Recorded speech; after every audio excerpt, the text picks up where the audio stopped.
are watching The Convo. This is Convo, encouraging conversations that matter. We always strive to bring content and discuss issues that basically quite often we won't find people discussing out there. And so we want to encourage them because we believe they are important and they'll impact our life post-free. So for now, welcoming Daktari. Frida, how are you? Good, James. Karibu sana. Thank you. Almost 3 months since we did a show together. It can't be 3 months.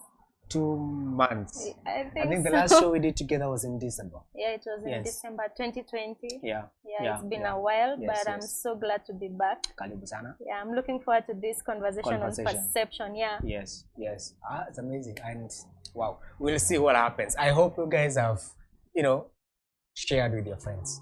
And I hope you're gonna, share your thoughts and your perspectives. If you have some insights, kindly share with us.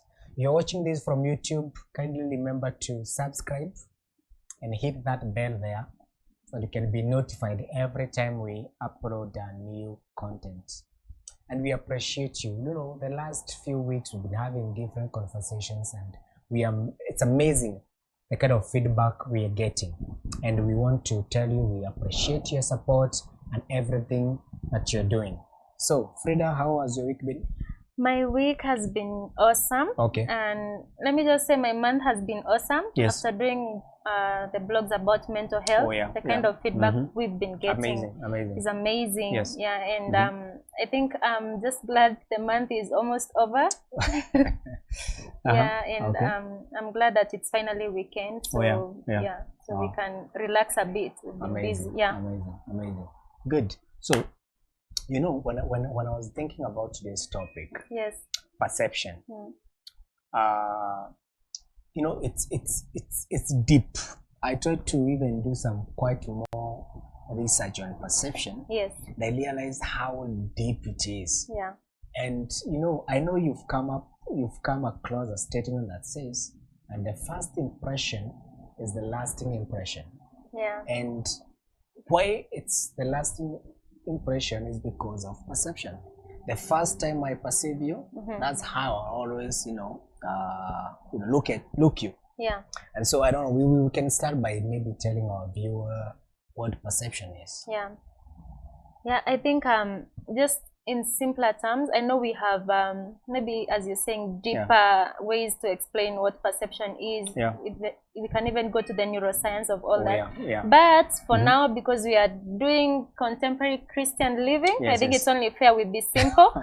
Sure. So I think we could say perception is basically how we see the world around us and how we experience it. In simpler terms. How we see the world around us and how we experience it. Yeah. So it's basically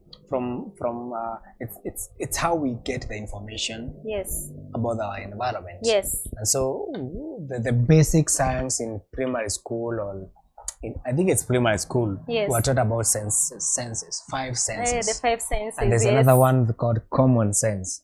But for and there's a 6th. There's a 6th. There's in women. Oh, okay. That's a story of another day. But today, look at perception as a way you get information from the surrounding and how you process that interpretation and then create your reality. Yeah. Or how you make, how do you put it? You create meaning out of the information you get. Yes. And we have the 5 senses. Yeah. There's the way you see things, and then you perceive what you've seen. You can see colors, you see what is happening, and still we can feel, you can taste, you can smell, the way here. Basically what you're doing, you're getting information into you, then you process that information, and then how you interpret it become your reality. Yeah, sure. So there's something we call sensation. As we discuss perception, it's also what you call sensation. It's how we get the information, the stimulus from the external environment. Yeah. But then still now, when that's why I said perception is so deep. Yeah, it's so deep. Because when you start talking about a perception, Yes. I learned that it's a cognitive process. Yes, It's not the way we feel the senses, they're there, but then if you want to understand it more, become more cognitive. Yeah. So it's basically what you said, how we get the information from our surrounding, how we process it, then give meaning to the environment. Sure. Amazing. Yeah. Wow. James, when you talked about the senses, I just remembered there are some people who are colorblind. Actually, most men are said to be colorblind. Yeah. And that has to do with perception. Your brain cannot really interpret the color as you see it. So that's somebody. I see there's a picture in the building we're in that has green. Yes. But somebody else, I see the picture, my brain interprets that as green, but for someone else, they would think it's blue. Perception. Oh, yeah. Okay. Yeah. So I think it has to do with somebody else will have no clue what color that is.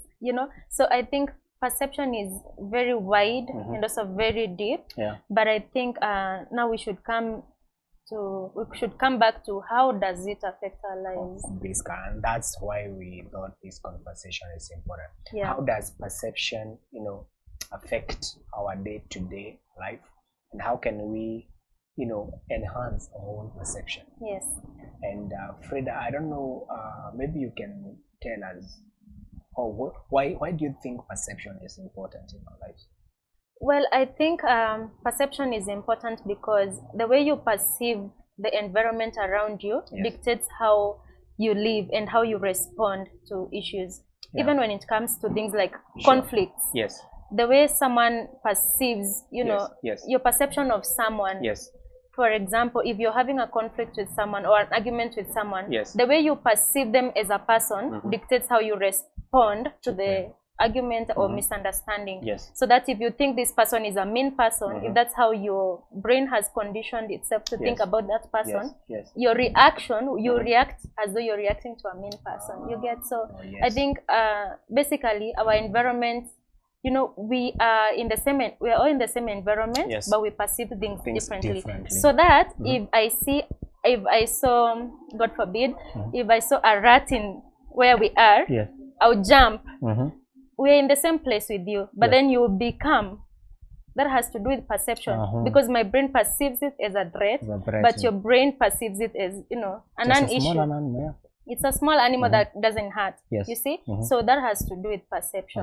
That's why I'm saying perception is important, because it dictates how we respond to issues and how we relate to people as well. Okay. Yeah. Wow, amazing. So Frida, I want to let me share with you a story of just to help us understand perception and why it's a very important thing, so that anytime, for example, what you're saying in terms of conflict, or you're disagreeing with someone, or maybe you feel your opinions are not appreciated, instead of looking at the other person as a bad one, or the other person, you could say maybe this person is seeing these things differently than the way I'm looking at it.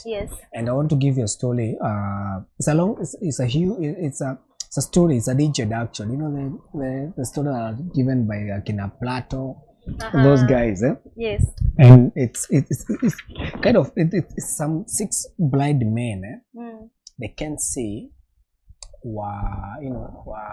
The guy wanted to just experiment with them, and were taken to see not yet see because they couldn't see, but to experiment an elephant. Yes. And so these 6 blind men were introduced to an elephant, and they could go and touch the elephant. Some guys would touch the tusk, others would touch the tail, and some they just feel, because basically they can see. Now these guys were taken a place just to discuss about how they conceptualized the elephant. And everyone had his own argument what an elephant is. And they could talk about a tusk. Some guys could talk about a skin, laugh patches here and there. They didn't have a clear explanation of what the elephant is. And so they even start arguing, actually, and exchanging blows, because they realize the other person is not honest. I felt it, and this is how it was. So this is the truth. Yeah. And also you're saying something different. So the kind of, they started perceiving each other as being dishonest. You get? Yes. And it's the same thing to our lives. Yes.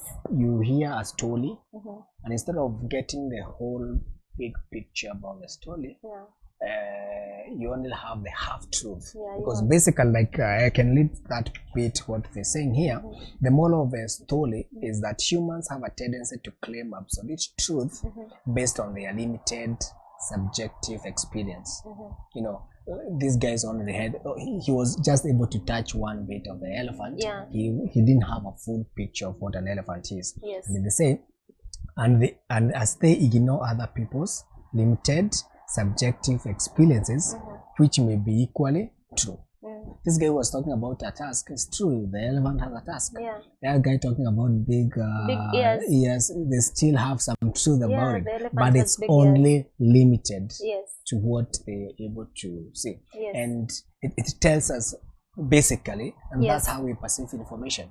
We are not able to, I was sharing with you and telling you that truth is absolute. There's no like relative truth.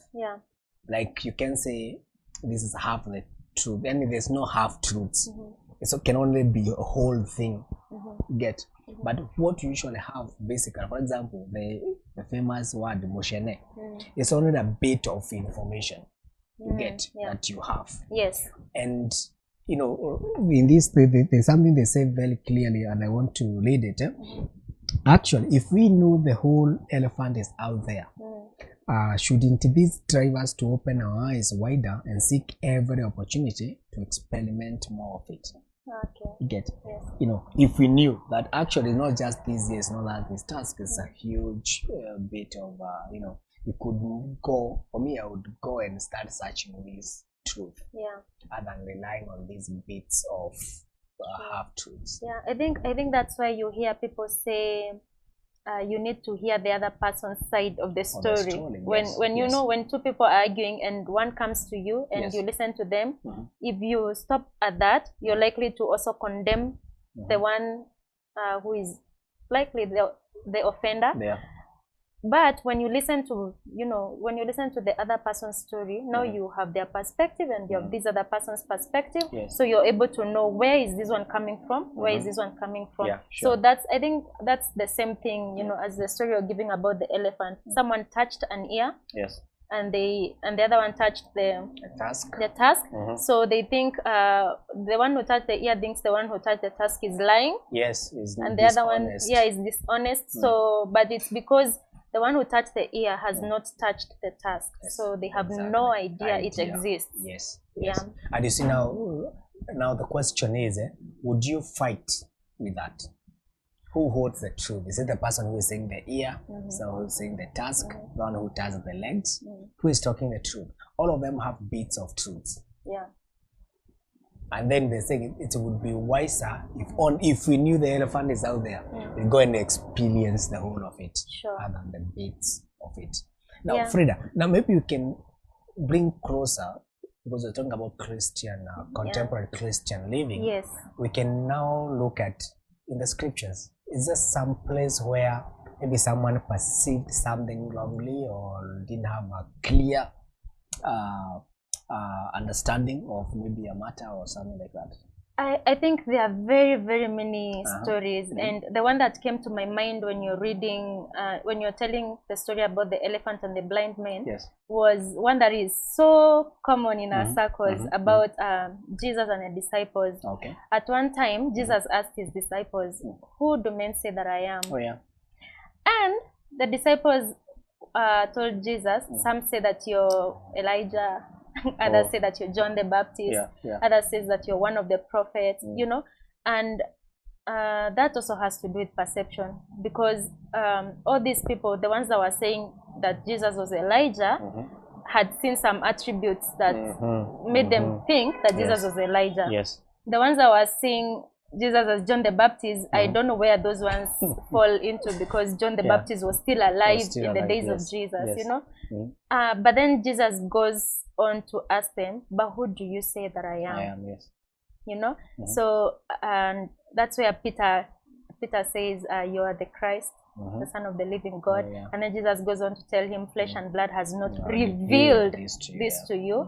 So when you look at that story, it's clear that Jesus wanted the disciples to think, he actually wanted to know, what do you think of, what do you perceive him? You see? So Jesus wanted to know, who do you think I am? When you see me, whom do you say I am? Whom do you say I am? You see? And you know, it's the same. Just to cut you short, there are some fathers, yes, when they have bad behavior, they go and drink, and then they come home, and then they wake up, they wake their children, they start demanding, who do you guys say I am in this house?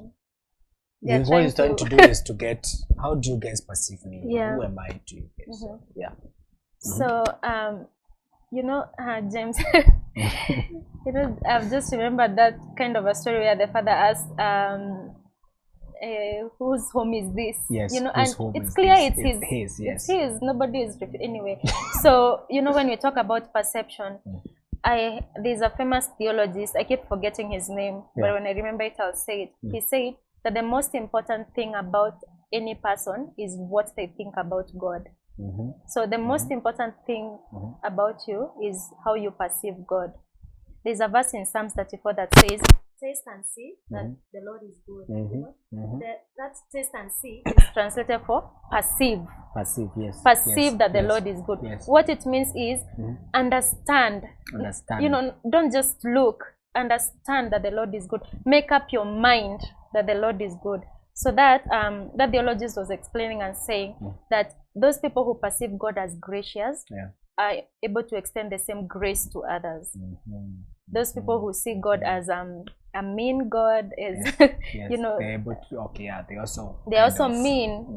Their character is shaped by their perception of God. So that if I think God is a good God, I'm also able to extend that goodness and kindness to my fellow human beings. You see, so how we perceive God, and not just God, even other people, is very, very important. It shapes how we respond to issues, how we relate to others, and most importantly, how we relate to God. I think the day my perception of God changed, my life changed, because those days I would read the Bible about, especially the Old Testament, about how God would kill the enemies of Israel. So I had this perception of God as fearful, mighty, king. And I think that if you tell guys to draw God, everyone will, based on how they perceive them. Based on but maybe Frida, still on the Bible, maybe you can share with us the story of Samuel. I think, and anointing the king. I think that's an interesting one, because that also changes how how you think about God, because Samuel was the one who anointed Saul, and Saul was the first king of Israel.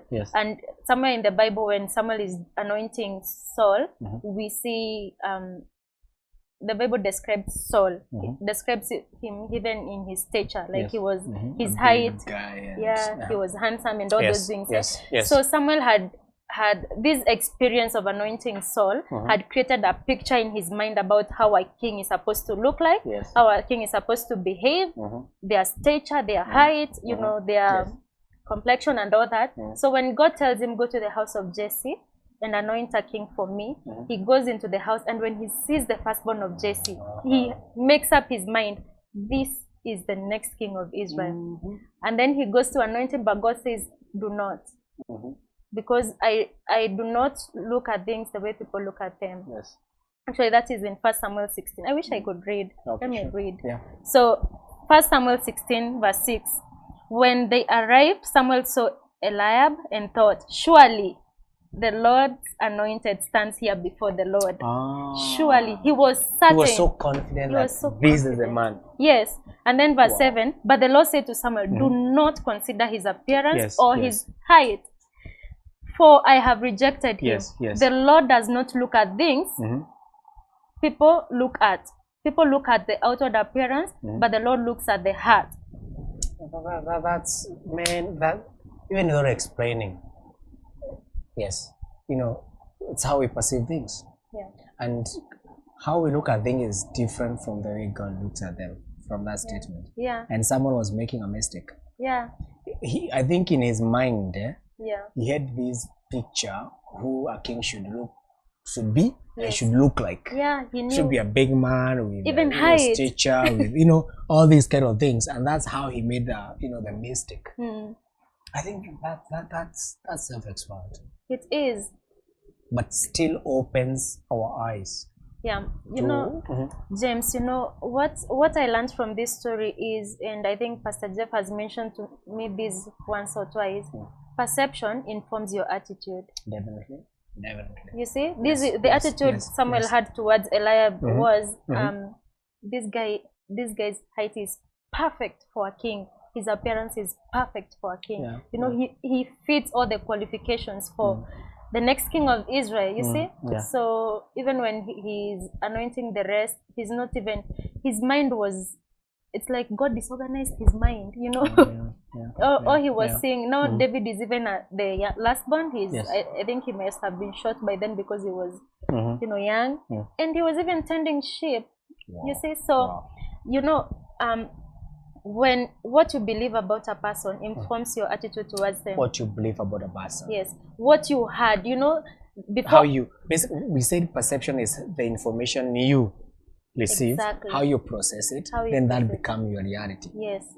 So like I could say, before I knew you, there's some things I had heard about you. Oh, sure. Or there's some things I had just observed. About me. About you. Like maybe I would say, I would have thought that James is a very quiet guy. He doesn't talk much. So as I approach you, that's the attitude I have. Yes. So as I approach you, I know James doesn't talk much. So I'm not expecting a long conversation with you, Sure. And many other things that people say about others. Those are what informs your perception. Yeah. So that now as I came to know you more, I am certain that James talks a lot. You're getting out to see the bigger elephant. I get to see the elephant, the whole elephant, the entire elephant.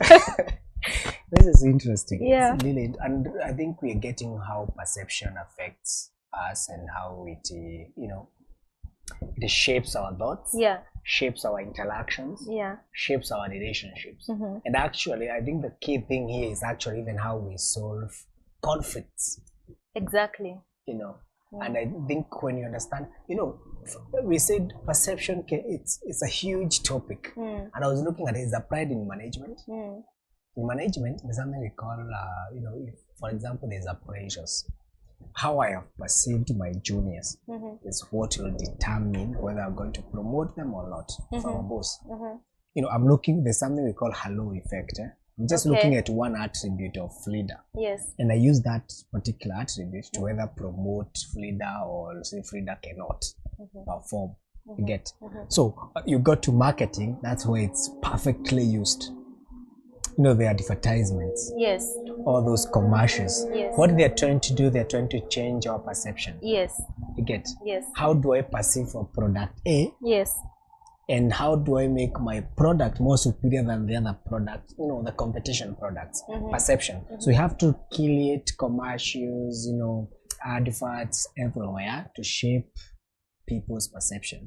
Last time when talking about marketing, there's something we call customers' journey or buyer's journey. You don't just wake up and go and buy something. Yeah. There must be some sort of a need. You assess, you do your research. Now through that process, advertisements come trying to change your perception to prefer product A against product B. That's basically trying to change your perception. Yeah. And actually there's like a movement that is rising up trying to bring modesty even in marketing. Because you see now, if you market and you marketing long products or product that of not good quality, you're basically hurting people. So we have to have responsible marketers. Yeah. Like what you're marketing has been proven to be a good product. Yes. You're not using psychology yes, or this yes. perception Yeah. to create a certain perception about a product. Yes. Then that product, one, maybe it's a substandard product or it's harming maybe people. Yes. So I think perception is wide and It's we can wide. discuss so many things about it. But what we really needed you to understand is that it affects how we judge other people, how we relate with other people. It affects our relationships. It does a lot. A lot. Yeah. Yes. And so what should we do? I think as I said earlier, I had this picture of God as you know, furious. Yes. You know, from reading the Old Testament a lot, Yes. God is a furious, you know, he can kill people who rebel against him. He's a king, he's a mighty king. Yes. But I had never really seen God as a father. Yes. For some reason, I had never really pictured him as a father, you know, until you know, there's a song that goes, "You're a good father, you're perfect in all of your ways." And I couldn't really, we sang the song, yes, but it had not come to, I had not come to that understanding that he's actually a perfect father. So it took a lot of time for me to deconstruct those perceptions of God I had about him being a furious, you know, mighty God. Those, all I could say about him was a king, you know, someone on a throne ruling, which is true. But it's this side of him, of, you know, a father, that I had never really seen. And the day I saw that God is also a father, it changed my life, because now I know he's not just a father, he's also a friend. So I don't have to go to him all the time trembling. He gave me boldness to approach him, you know. He gave me boldness to approach him, even after, you know, I have had mistakes, because I know he's a father, and he doesn't expect me to run away from him. He's actually, he has his arms wide open, expecting me to run to him even when I mess up. You see? So it's about how you it's how it's about how you perceive. That's why David was saying, taste and see. Yani, make up your mind, understand, perceive, you know, that God is good. That is the only way you're going to enjoy salvation. That is the only way you're going to enjoy your relationship with him. You see? So I think it goes back to even how we relate to people. If I have just, maybe let me just give an example of being in church, and I maybe say I'm new in church, and you've just met me, and people say things about me, but you have never really seen me do those things. Like, say, let me give an example, but this is not a good one. People, okay, I will not give a bad example. Pastor Jeff is against that. Maybe people say that I'm a good singer, and you've never really heard me sing. But you know, based on the fact that you've heard people say that I'm a good singer, as you approach me, you have that picture in your mind of me singing. You see? So you approach me like that. But what if they are wrong? What if what you expected is not really what you get when you hear me sing? You see? So the thing is, for us, what informs our perception is our knowledge, our experiences, and maybe to say our expectations. So we need to, the best way to change our perception is to change our knowledge. Our knowledge. And you change, you know, knowledge, you just pay attention. Look for knowledge. You know, the way we went deep into this topic, and now we are looking at what is perception. Does it really affect us? Like David and Goliath. I know you remember that story. About David and Goliath. Every other Israelite is afraid.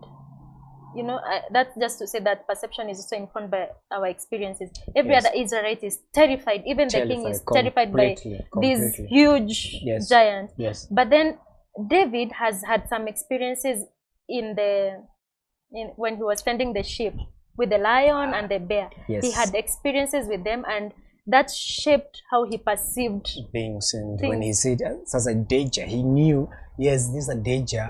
But look, I've also experienced our dangers. I think I can contend it. You know, he sees Goliath, and his first reaction is, who is this? And circumstance Philistine that is defying the armies of... You guys, out of his experience. Out of his experience. So our experiences also shapes our... That's why we keep hearing that you need to exercise your faith, because as you exercise your faith, you gain experience. So when your first things comes and difficult time comes, you're able now to, you know, flex your muscle and say, even you guys gonna amazing. Usually we say perception is not, you know, does not really mean that is reality. But actually we said mind the gap or mind the gap. So what should you do? Do you mind the gap or you mind the gap? You mind the gap. Instead of minding, just get to know what is in between this space. and get more information. That way you're even trying to get the whole elephant. But if you mind the gap, what will happen? You will not even dare. You go with what you have. You don't want, a gap. When people are doing constructing and there are gaps, they put poster there and tell mind the gap so that you don't fall. But you get now when you're saying, okay, instead of really like going back and assuming that's the truth, you can go and now do more research. That's what I'm saying. We could be having a bigger, if we knew that actually an elephant exists there, I think, don't we go and maybe experiment with the whole elephant rather than just taking one piece and walking with it. When you talk about mining the gap, I just realized when you talk to most atheists, they will tell you there is no God, and they will point out something that happened to them, something really bad that happened to them that may convince them that there was no God. But then I've just thought about it this way. Most people go through things and see themselves as victims. So you hear someone say, I am this way because I'm born of a single mother.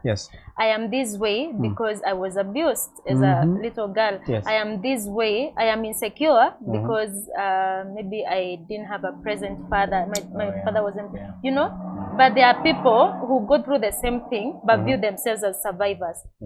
I was watching one medical student who went through depression and it hit them really bad. But instead of going down with the depression, she began a campaign. She has a foundation now of she supports medical students and healthcare workers. It's a foundation that has bloomed. It has grown. You see, so she saw herself as a survivor, not just a victim. That's where the difference is. How you perceive yourself, how you perceive what happened to you determines what happens to you next. If you perceive yourself as a victim, if you think about that thing that happened to you was really bad, it messed me up, I am insecure, I am stuck. If you see it that way, you're not really going to go far. Frida, that is huge. And I hope someone heard that. That is huge. How you perceive yourself. Even when you discuss depression and all these things, it's basically how did you perceive yourself? Yes, you fell. But how did you perceive that falling? Did you conclude that is absolute? Like you're saying, the truth is not relative, it's absolute. Not relative, You fall, all of us fall, but when you fall or you find yourself in they say hardened, a lock and hard place, how do you perceive that situation? Do you let that situation empower you to become a better person, or you look at yourself as a victim? That is you. If you didn't get anything there, I think that if you just get that, you're good to go. That guy who did the bulbs, the one, we have had that story over and over. The one who did it, I think, was it 100 times or 99 times? Yes, and he failed until everyone. Actually, I think I'm told the funding was kind of everyone was supporting. Stop. This thing is it's not working. But here we are. You see, so people who do things and fail. I think that's the end. Actually, it turns out that that's not the end. Failure is not the end. It's all about perception. Actually, most of our problems will be solved if our perception changes. Instead of seeing that thing as a hindrance or a roadblock, you see it as an opportunity. To be creative, to be more creative. So it's even about your self-image. It's all about perception. I have a friend who keeps telling me, you like staying like this in pictures. Why? And they think I should stay like this, but it's all about perception. How I perceive this other side of me, so we need to be very careful. We need to be very careful to deconstruct those wrong perceptions because they hinder us from progress. Yes, they do all the time. And like you said initially, if I perceive you as a person who is unfriendly, you see, it also, how do I put it? You don't want to say hi. You also block yourself from other people, and because you've perceived. I wish we can go a little bit further. Just like we've given an illustration of an elephant, just assume there's a bigger elephant out there and just be amazed by it and try and go and seek And you know, the way you're saying, if I perceive you to be an unfriendly person, I am most likely not to even approach you. How you perceive a person dictates how much you get from that relationship. So that if you perceive God as a healer, you're able to get healing from that relationship. But if you have never seen or perceived God, understood that God is a healer, it won't work. So you remain sick, but the word says that you're healed by his stripes. Oh man. To actually show you some of the ways we perceive differently, like the way we do, stereotyping.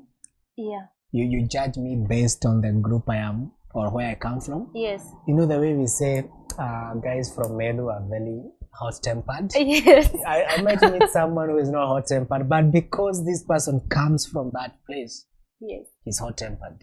Or maybe your ladies from Nyeri, they, whatever they do, they laugh, and you can perceive that, and so you classify everybody who comes from that place as harsh, aggressive, and I think we know better now that that's not the truth.